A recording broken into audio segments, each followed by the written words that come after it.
जालना जिल्ह्यासाठी उष्णतेचा इशारा 16 आणि 17 एप्रिल दरम्यान येलो अलर्ट जारी। जालना जिल्ह्यात वाढत्या उन्हाच्या पार्श्वभूमीवर प्रशासनाने नागरिकांना सतर्कतेचा इशारा दिला आहे।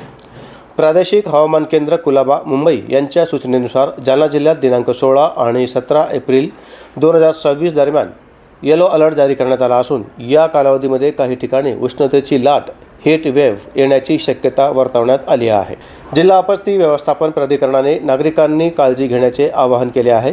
विशेषतः दुपारी 12 ते 3 या वेळेत बाहेर जाणे टाळावे, पुरेसे पाणी पिणे, हलके व सैल सुती कपडे वापरणे तसेच डोके झाकूनच बाहेर पडावे असे सूचना देण्यात आल्या आहेत। उष्णतेमुळे डोकेदुखी, चक्कर येणे, घाम येणे, अशक्तपणा यासारखी लक्षणे दिसल्यास तात्काळ वैद्यकीय सल्ला घ्यावा असेही प्रशासनाने स्पष्ट केले आहे।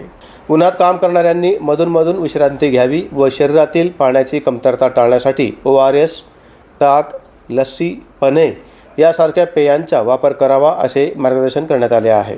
तसेच लहान मुले व पाळीव प्राणी बंद वाहनात ठेवू नये, दारू, चहा, कॉफी व थंड पेय टाळावीत आणि जड कामे उन्हाच्या तीव्र वेळेत करू नयेत असाही सल्ला देण्यात आला आहे। आपत्कालीन परिस्थितीमध्ये नागरिकांनी जिल्हा सामान्य रुग्णालय किंवा आरोग्य विभागाच्या हेल्पलाईन क्रमांकावर संपर्क साधावा असे प्रशासनाने आवाहन केले आहे। दरम्यान हवामान विभागाने दिलेल्या अंदाजानुसार पुढील काही दिवस राज्यातील अनेक भागामध्ये उष्ण व कोरडे हवामान कायम राहणार असून नागरिकांनी सतत अद्ययावत माहिती घेऊन खबरदारी बाळगावी असेही प्रशासनाच्या वतीने सूचना करण्यात आल्या आहेत।